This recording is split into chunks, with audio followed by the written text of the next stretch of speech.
Competition है। आज हमारे ये सारे मेरे बच्चे हैं और कंपटीशन में भाग ले रहे हैं। सबका थोड़ा थोड़ा रहेगा वीडियो में, आप सब लोग वॉच करिएगा। मैं ब्लॉग आज तक देखिएगा। मेरे सारे प्यारे प्यारे बच्चे, ये सारे मेरे बच्चे हैं, आप देखिएगा। आहो देवी गंगा आई गाय पूराबो, आई गाय कचराबो, आई गाय कचरा हमारे भोजली दई के सने सन के अचरा। आहो देवी गंगा कलसी के पानी कलसी में तो ठहरा थे, कलसी में तो ठहरा थे। बहुत दिन के रुपया पैसा संसार में चला थे। आहो देवी गंगा। बधाई हो मिस्टर राठिया, आपको बेटी हुई है। पिता, हे भगवान, ये क्या हो गया? मुझे तो बेटा चाहिए था। पत्नी, कोई ना जी, है तो हमारी ही बेटी ना। पिता, हाँ है हमारी बेटी, पर ये देने से ज्यादा लेकर जाएगी कुछ सालों बाद। बधाई हो मिस्टर राठिया, आपको बेटा हुआ है। वाह पिता, आ गया मेरे परिवार का चिराग। मेरे बुढ़ापे की लाठी आ गई कुछ सालों बाद। बेटी यही है। बाबा, मुझे भी अपने छोटे भाई की तरह पढ़ना है बाबा। मैं भी आगे पढ़ना चाहती हूँ। मुझे 8वीं तक ही नहीं, उससे आगे पढ़ना है पापा। मेरे को डॉक्टर बनना है पापा। तो फिर पिता, तू क्या करेगी पढ़ लिख कर, जब से इस दुनिया में खर्चे पे खर्चे करा रही है? पिता, बेटी, बाबा, पर मैं अपने पैरों पे खड़े होना चाहती हूँ बाबा। मैं किसी पे निर्भर नहीं रहना चाहती। पिता, चुप कर तू। जा जाके अपने माँ के पास काम जाके अपने माँ के पास काम काज सी। यहाँ पे खड़े मत रह। अब जा ना, खड़ी क्यों है? उसकी शादी हो जाती है। फिर एक दिन पत्नी, अजी सुनते हो, मुझे ना कुछ पैसों की जरूरत है, आप देंगे क्या? पति, पैसे पेड़ पर उगते हैं क्या? खुद तो पढ़ी लिखी नहीं हो और आ जाती हो। खुद तो पढ़ी लिखी नहीं हो। अगर इतने पैसों की जरूरत थी तो खुद क्यों नहीं पढ़ी लिखी? मुझे मत कहो पैसों के लिए, मेरे पास नहीं है। पत्नी रोते हुए, अगर मेरे बाबा ने आज मुझे पढ़ाया होता तो मैं आज अपने पैरों पे खड़े होती। मेरे को किसी से मांगने की जरूरत नहीं होती। तभी पति, तो जाओ ना, रोक जाके कुछ भी करो, पर मुझसे पैसे मत मांगो। तभी पत्नी उस दिन निश्चय करती है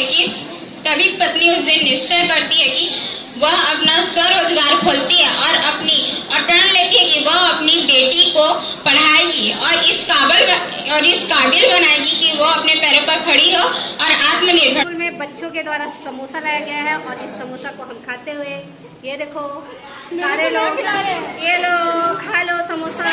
हालत देखो हमारी, समोसा से ही जिंदगी चलानी पड़ रही है। तो आप मेरे ब्लॉग में बने रहिए और इस समोसे का मजा लीजिए। ये आकर यहाँ निर्णय देने विद्यालय स्तर के बाद विकासखंड स्तर में हरि नाम रे नाना मोर सुहाना तरी, हरि नाम रे ना रे ना। बोले बताए नदीर माँ बुलाए, जिट्टी पर के पाना डोलते नहीं। बोले बताए नदीर माँ बुलाए, जिट्टी पर के पाना डोलते नहीं। कहोगे दीवाना तही, हाँ बताना वो पोसे सुआ मोर बोलते नहीं। कहोगे दीवाना तही, हाँ बताना वो पोसे सुआ मोर बोलते नहीं। तरी हरि नाम मोरे नाना मोर सुहाना, तरी हरि नाम मोरे ना रे ना।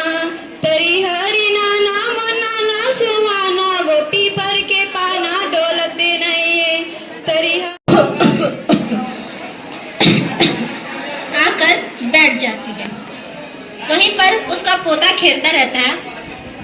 वो आता है, दादी आप क्या कर रहे हो? दादी कहती है, कुछ नहीं बेटा, बूढ़ी हो गई हूँ ना, पैरों में बहुत दर्द होता है, इसीलिए बैठी हूँ। इतने में ही उनकी बहू आ जाती है। खाली दिन भर काम करते रहो और कुछ काम ही नहीं है मेरा। कभी इनके लिए कुछ करो, कभी इनके लिए कुछ करो। पता नहीं नहीं, समझ नहीं आता मुझे इस घर की बहुरानी बनाकर लाए हैं या नौकरानी।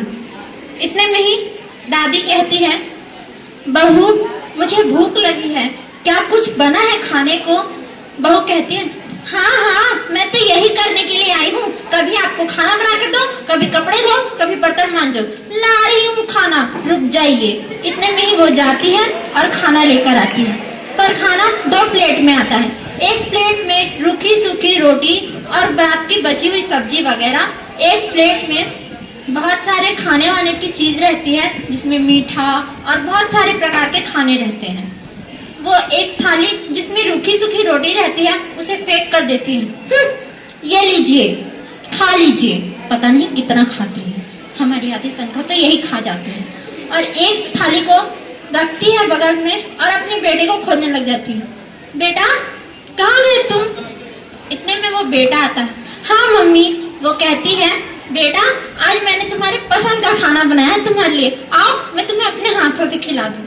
पोता आता है, बैठता है, खाना खाते समय उसे याद आता है और वो अपनी माँ से पूछता है, माँ आपने मेरे लिए इतने सारे खाने बनाए, इतने अलग अलग अच्छे अच्छे मेरे पसंद के खाने बनाए, लेकिन आपने दादी को उस टूटे हुए मिट्टी के बर्तन में ऐसा रूखा सूखा खाना क्यों दिया?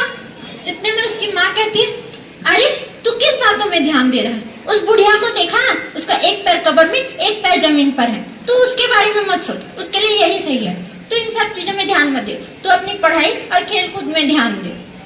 इतने में ही दादी उठती है खाकर, बूढ़ी रहती है इसलिए धीरे धीरे चलकर जाती रहती है। अचानक से उनके पैर में लचक आ जाती है और उनके हाथ से वो मिट्टी का कटोरा गिरकर टूट जाता है। इतने में ही बहू आती है, हे भगवान सत्यानाश हो आपका, जब देखो तब बर्बादी बर्बादी, नुकसान नुकसान, इसकी भरपाई कौन करेगा? हाँ मैं क्या यही करती रहूं?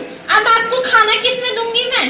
देखिए आप जानिए, मैं कोई नए बर्तन खरीद कर नहीं लाने वाली, मेरे पास इतने पैसे नहीं है कि मैं इन सब फालतू चीजों में बर्बाद करूं। उतने में बूढ़ी कहती है, हेलो फ्रेंड्स, आज हमारे स्कूल में कंपटीशन था, ये मेरे सारे बच्चे उसमें भाग लिए थे। ये शिक्षा सेकंड आई है, रश्मि फर्स्ट आई है, वो चली गई है, सुनीता भी सेकंड आई है। आप लोग आज मेरा ब्लॉग देखिएगा और कैसा लगा। और ये देखिए मैंने स्कूल में मेहंदी लगाई है, कैसा लग रहा है बताइएगा कमेंट करके। चलो।